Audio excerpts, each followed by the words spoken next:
Genevieve Meyer was 15 when she was forced to marry a 43-year-old man. Now she's fighting to change state laws and prevent other women from having to endure what she survived. Genevieve's advocacy is informed by her own lived experience after surviving forced marriage and overcoming significant challenges. She pursued education, built a family, and transformed her story into leadership and support for others facing similar abuses. Genevieve Meyer is a leading voice, not only in her home state of Indiana, a national voice. And she talks endlessly about ending child marriage and human trafficking and the intersection, bridging survivor experience, policy, advocacy, and community action. She is the statewide coalition development coordinator with the Indiana Trafficking Victims Assistance Program.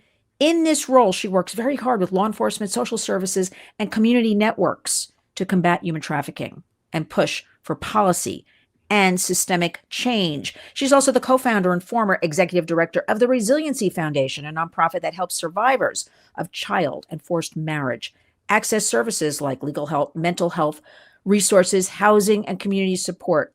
And a recent headline out of Indiana caught my attention, and also Genevieve's, that her governor, Mike Braun, is asking lawmakers to crack down on social media use among kids in the wake of the Hailey Buzbee case. So you can follow Genevieve on Facebook and Instagram. I'll have all of this information about Genevieve in the body of the video, but we want to jump right in. There's so much to discuss. So let's start with welcome back to the Warriors, Genevieve Meyer.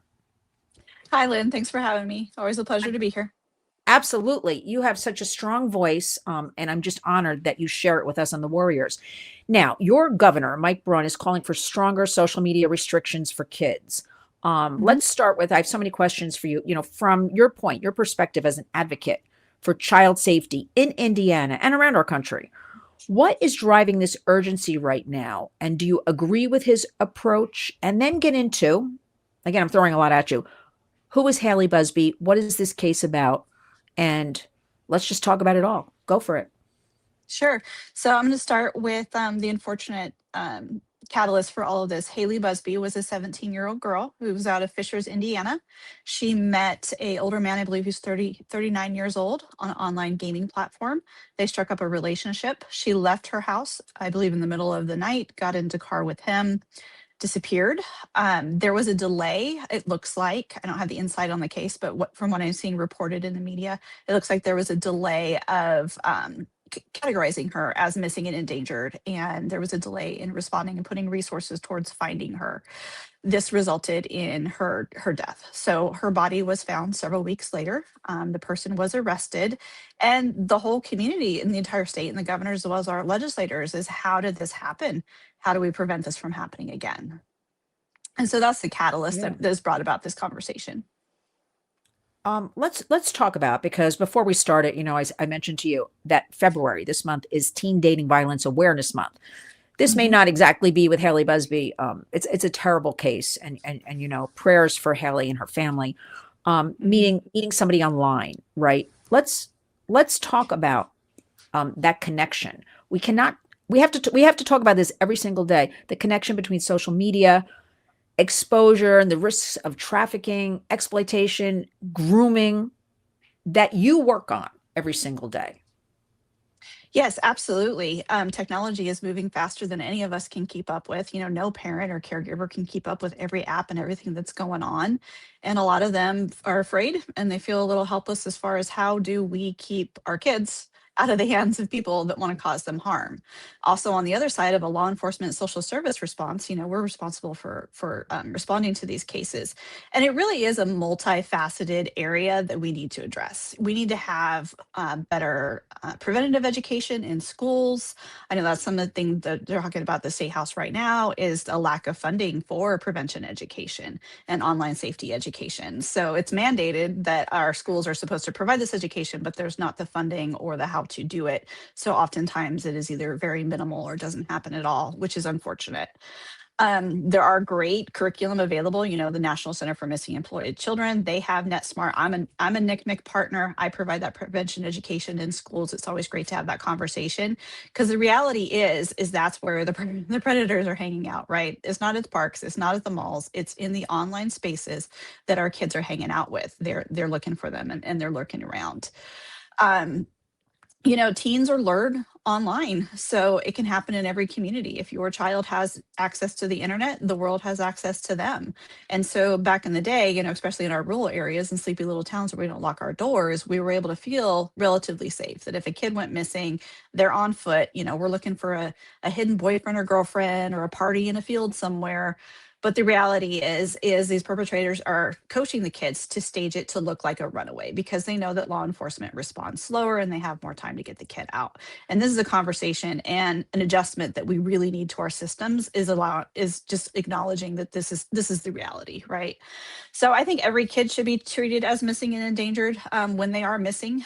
In my experience, kids are either running from something dangerous or they're running to something dangerous. So it doesn't necessarily need to be stress in the house. It's, missing and runaway kids is not necessarily a failure of parenting. It's just an overwhelming world that we live in where we have, influencers and people sliding into DMs and talking about offering modeling careers or platforming to be an influencer or these other glamorous life, record deals. And kids will go towards it because it looks very exciting, very glamorous, and they don't realize that they're actually being exploited. So teens, they're lured online. They don't go missing suddenly. They go missing predictably. There's always signs, right? Is the child hiding out in their room with a phone? Yeah. Is there a secret boyfriend or girlfriend that's pressuring to meet? We're talking about teen dating violence this month. That's worth noting that, there's a lot of relationships with teenagers that, that could be anybody on the other end there. So there can be a lot of pressuring. There can be sextortion. So an exchange of illicit images, that have been traded and are now being used as blackmail and leverage to maintain control over a child. That's something that's very, very rare. Withdrawal from school or services, that's always a red flag. When you have somebody who's played basketball for the last 3 years in school and suddenly they don't want to and they just kind of want to be on their phone in their room all the time, that can be a red flag. And then of course, escalating conflict at home or placement. I know I raised 4 kiddos and went through the teenage years and the early adult years. It is not for the weak of heart. It is tough. You're going to run into conflict. You're going to run into disagreements. But also there's outlets to address that. And also understanding that if your child is vulnerable, then they're at risk for exploitation, right? And then we also need to talk about preserving evidence quickly, right? If we're just looking at a kid that ran away and we're not looking at electronic devices, and we can lose a lot of information there, right? Or parents, if they respond to somebody sending inappropriate images to their child or having explicit conversations to their child, they might not think to report that. They just kind of think, oh, remove this danger. And so they might delete it, block that person, that evidence goes away, and law enforcement or the cyber tip line or whatnot are none the wiser. And so that removes the opportunity to stop these exploitation pipelines. And because there is some elements of organized crime, right? We have, unfortunately, our foreign adversaries, their governments are supporting, cyber crime against American citizens, transnational criminal organizations. And so we see groups like 764 and .com, where you have, foreign actors that are deliberately targeting American teenagers and persuading them to either create child online sexual material to sell and distribute, or blackmail material, romance schemes. It's targeting our youth, and it's also targeting our senior citizens as well. Yeah. And of course, unfortunately, we are way behind on addressing that as well. So there's some areas we definitely need some education in schools. We need, in my opinion, a better response when kids go missing and running away. We need to respond quicker. We need to allocate those resources. I don't know for sure, but I suspect it could have made a difference in the Hailey Buzbee case. And also, too, I've been watching legislation in the Indiana General Assembly this year. The penalties for online grooming and online exploitation continue to be very low. So we had a bill to increase the penalties for online grooming that unfortunately kind of got gutted, and it doesn't look like it's going to go through. So that was very disheartening, right? Because it's a cycle. We want to accurately identify youth that are at risk. We want to make sure we're putting them and their families in touch with services so that they can receive, education or conflict resolution within the household, just reduce those vulnerabilities, right? But we also want to be able to investigate these cases. We want our law enforcement to have access to the technology and the training that they need. We want our multidisciplinary response there, social services and law enforcement and prosecutors. We want them at the table and, talking and collaborating of how to best do this and most effectively do this in our communities. we want to be able to prosecute. And then ultimately, just public education, right? Because at the end of the day, you have to convince a jury of your peers of what happened. And if you have, a jury that's not familiar with human trafficking or really what it looks like in these days, they might not understand. That's been a big conversation I have had a lot over the last week, is not understanding the connection between online exploitation and human trafficking. And I will tell you, I think now, I think last time I looked, it was about 80% of human trafficking cases originated online, right? So human trafficking right now, it's not the point of sale, it's the point of vulnerability, it's the point of coercion. And that's where we need to get in there, and we need to intersect. And I think we can make a big difference. So we need to move our coalitions and our focus and our protocols to more online, talking about online safety and leveling that playing field for parents and kids. Genevieve Meyer, you're making my head spin. And, no, but first of all, let me point out. So everything we talk about, let's say it's bipartisan. Like everybody should be able to get on board. I don't care, Republican, Absolutely. Democrat, whatever you are. This is about our Mhm. kids, our future American adults, our future American leaders, child safety, right? So Mhm. let's break it Right. down. Everybody should. I think it's the last issue that I can think of that's truly like bipartisan, where we need everybody to get on board. The second thing is, let's go back to what you were saying a minute or two ago. Kids are hormonal. There's no blame here on parents or caregivers. Mhm. Teenagers are teenagers. Kids do dumb things. We all did it as kids, right? Mhm.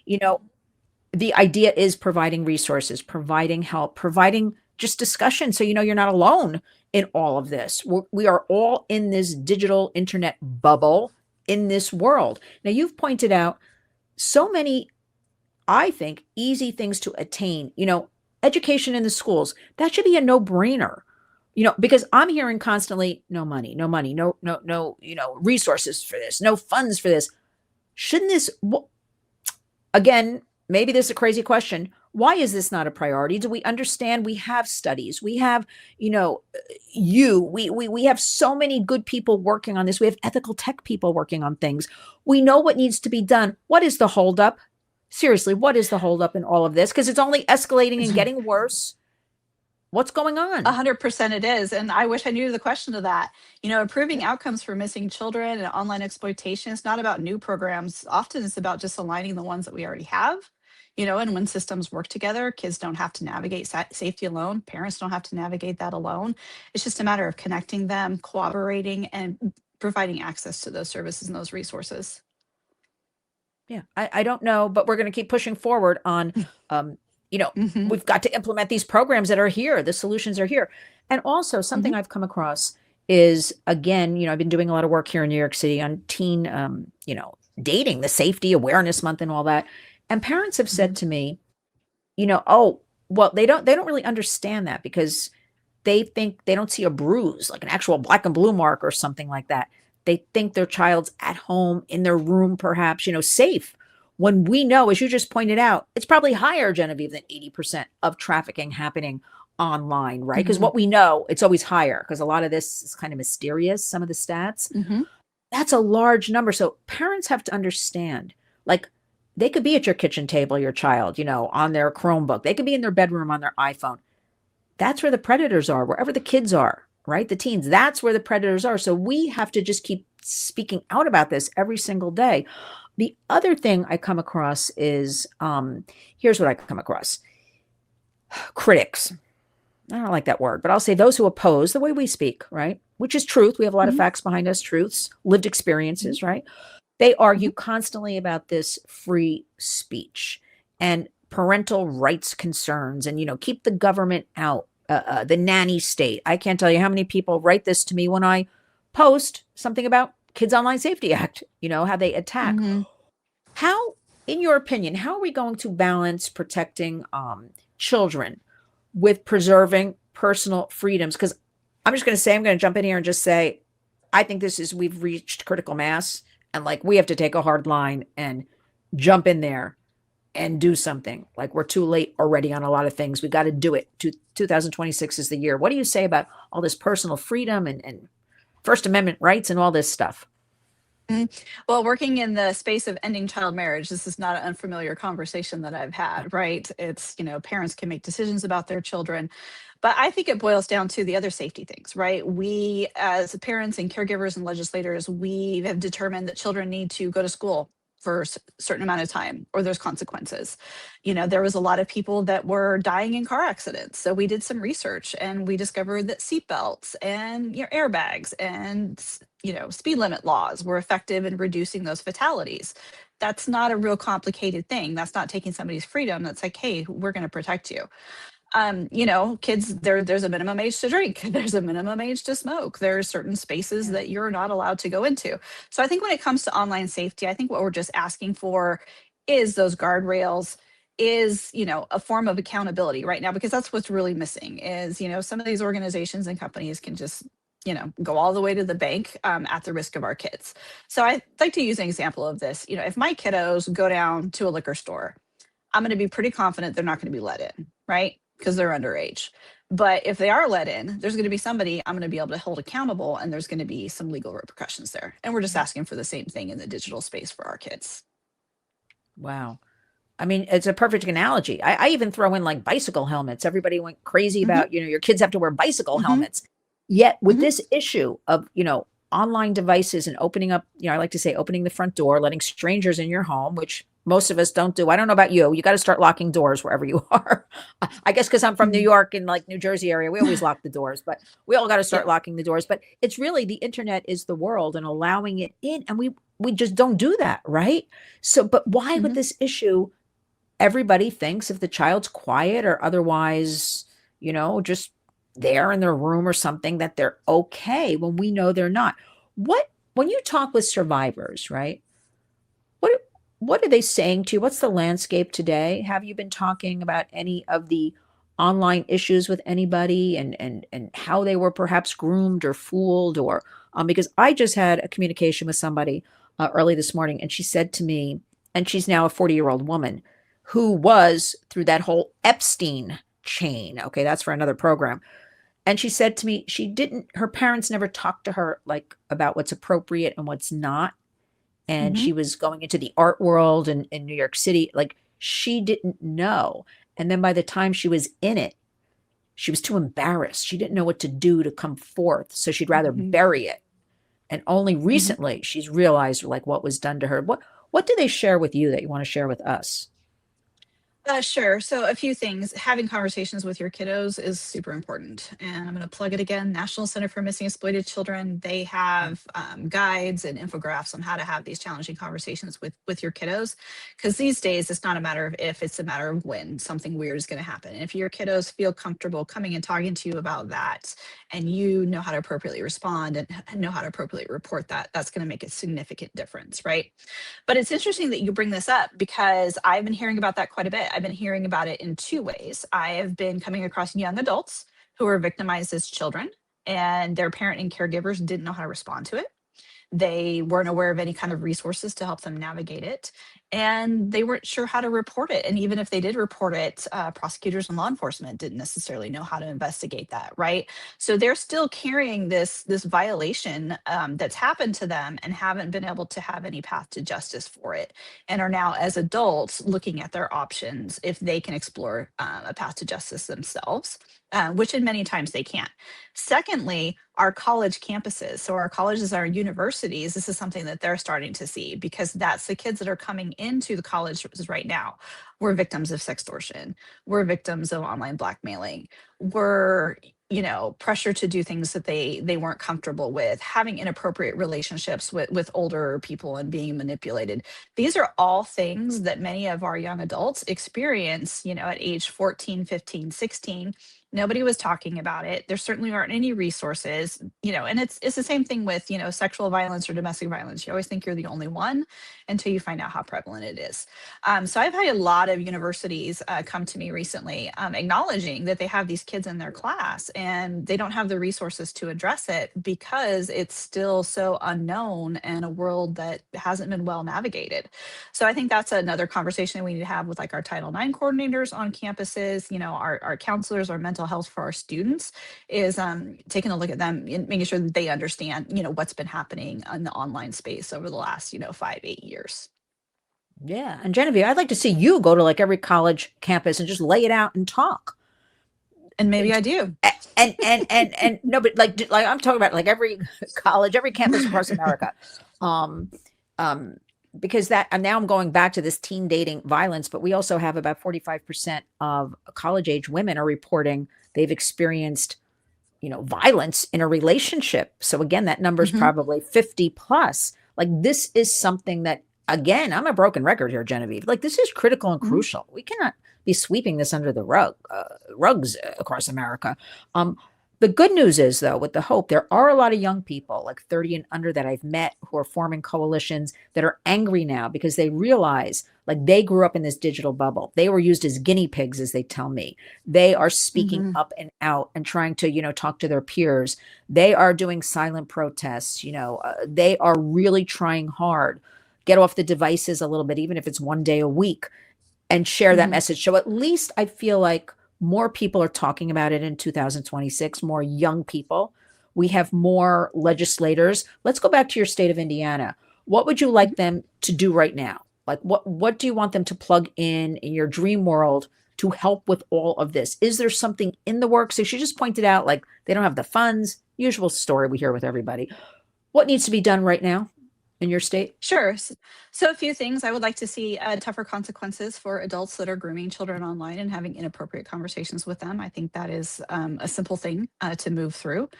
Uh, Currently, our Indiana General Assembly does not allocate funding towards prevention education for online exploitation, human trafficking, or sexual exploitation. And there's actually a couple coalitions that have formed to address this. Our state of Indiana also doesn't fund any of our human trafficking efforts. All of our funding comes from private donors or the federal Awful. level. So, that leaves us in a precarious area. Also, our statewide task force for human trafficking currently is not functioning and it is not governed. So that's something that needs to come back to the table. I oversee the regional coalitions in the task force, but without having that main, to put together with like the head of Department of Transportation and Department of Children's Services, these people that should be at the table talking with each other and, evaluating systems and identifying where things aren't working and coming up with plans to fix them. It's just not existent right now. So I think Well, those are my main takeaways right now is funding. We have programs, we've talked about a lot of things, but if you're not willing to write a check and fund those programs, then you're just talking about them. I'm going to ask again this question that I know there's no answer to, but like there seems to be monies for a lot of other things that are unnecessary, in my opinion, in every state. Okay. Right. And we've Yeah. learned recently, not to get too political, but I will, a lot of waste, a lot of waste going on in different things where those monies could have been spent, for Mhm. education, for the trafficking, for the domestic violence, for all of this. Um, what are we going to do about all this? How are we going to get them to put the funds? Do we have any idea how we can do this? Because we talk about it all the time. What Mhm. can we do? I speak with law enforcement all the time. It's the same story you're telling me. Like the funds aren't Mhm. there. We don't have the resources. What Mhm. is left? How can we make them listen, whether on a state level or a federal level? Because we're doing the work. We are Mhm. speaking out.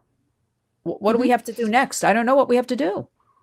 So some things that are working in my state is communication collaboration. Indiana really is one big small town, which can be advantageous sometimes, right?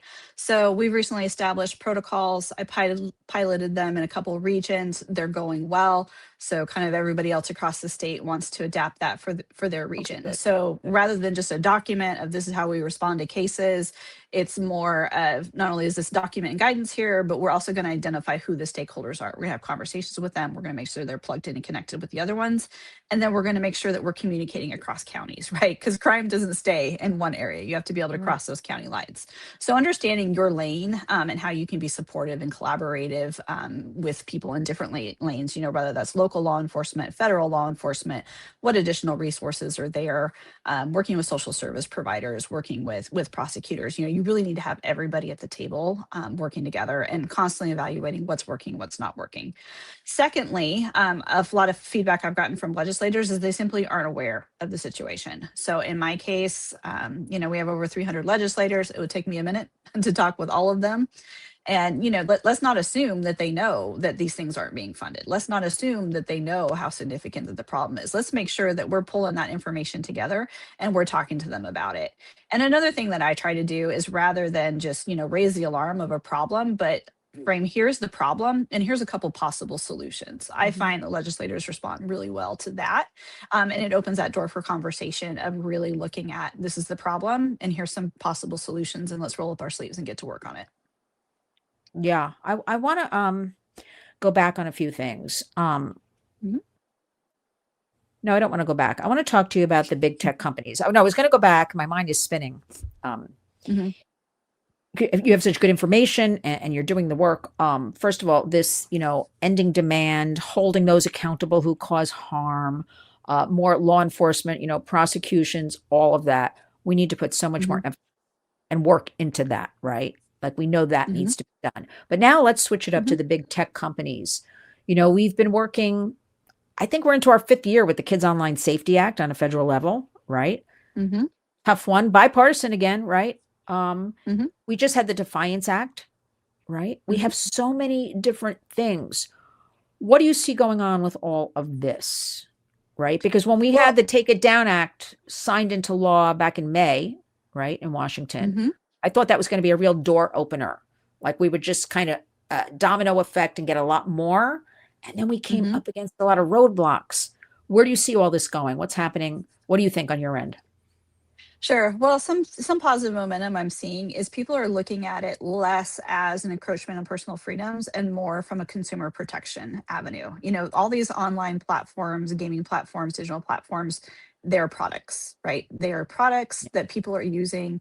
I believe that there is a basic, responsibility of these corporations to not put out harmful products, and if their products are harming, to make those adjustments and put up those guardrails so that they are not harmful.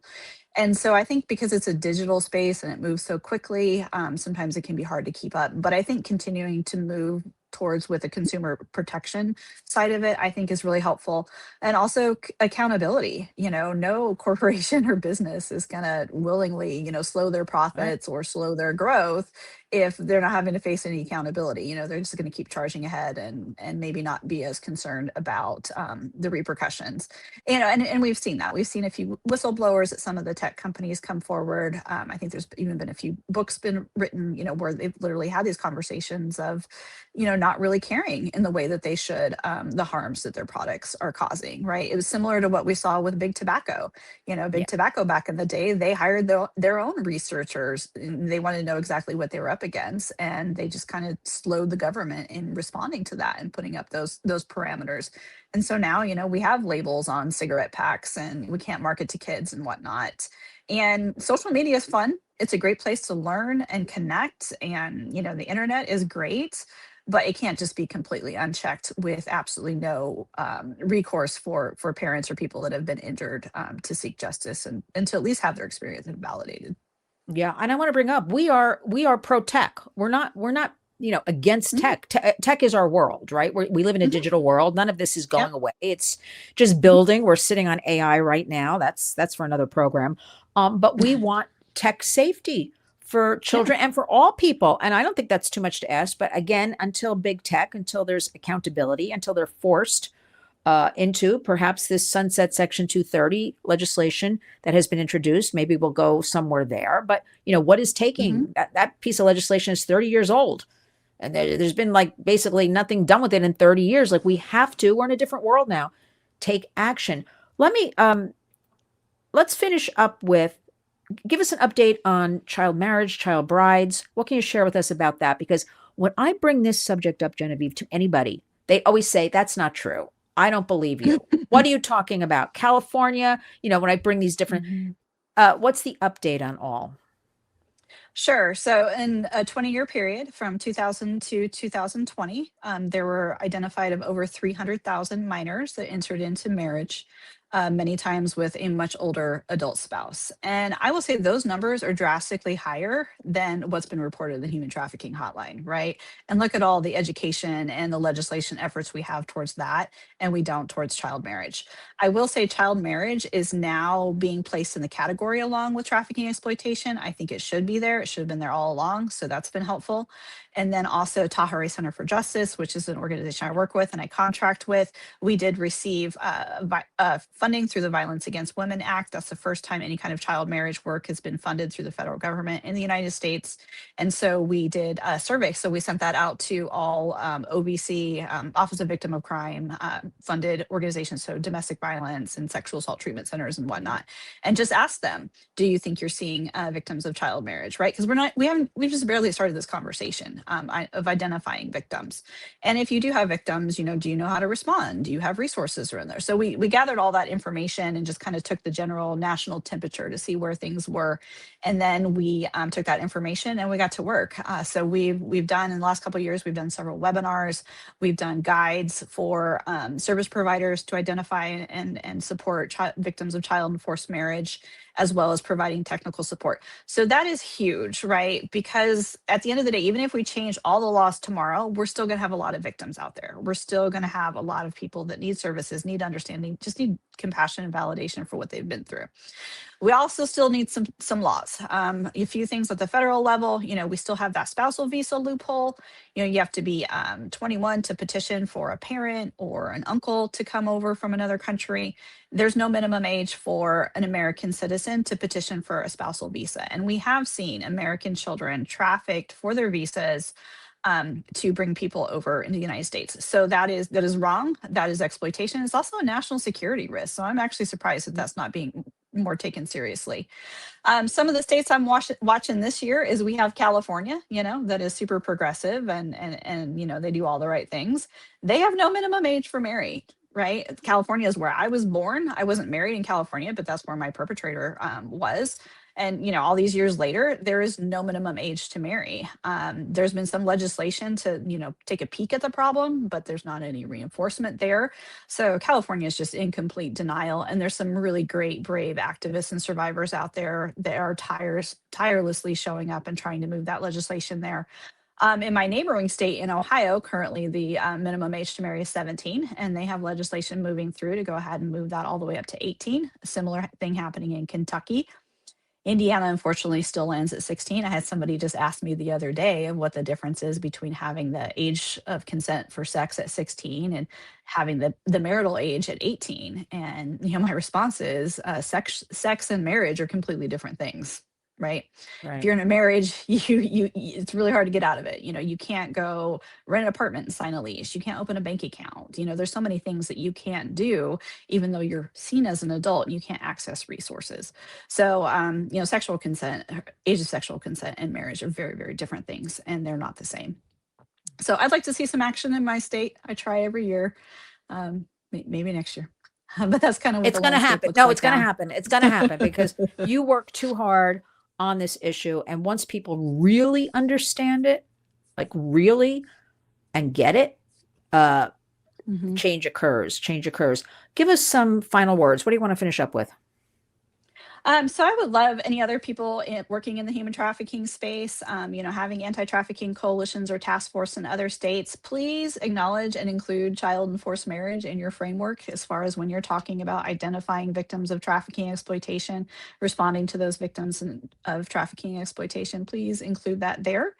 And also, we need to have more resources that parents can access for having conversations with their children, understanding the digital world, helping their children set boundaries and navigate that digital world. We have some support. We have some organizations that are doing some support, but we really, really need a lot more because we're overwhelmed. Well, Genevieve Meyer, I can't thank you enough. Your courage in sharing your own personal story and your dedication and commitment, I mean this from the bottom of my heart, is why Lynn's Warriors exists in the first place, so we can help empower you and share your voice and your work. You've trusted us with your messaging, and I want our community of warriors to step up, to understand, to help you back. Is there a place if they wanted to donate to you? Can they do that? Is there a place that you can directly take donations for all of this? Where is that? Sure, absolutely. So resiliencyfoundation.com. Okay. We can accept donations. And then if you want to focus more on trafficking exploitation, Indiana Youth Services Association, their website, you also can donate there. Good. I'll put those both in the body of the video. And I want to say thank you. I'm so glad we are speaking. We have to, I always say this to you, but we really have to keep at it and speak more often, monthly at least, with updates, be on top of this, beat the predators. And I want to just thank you for joining the Warriors, because you are a warrior. Thank you, Lynn. I appreciate you. Thanks, Genevieve. We'll speak again soon. Take care.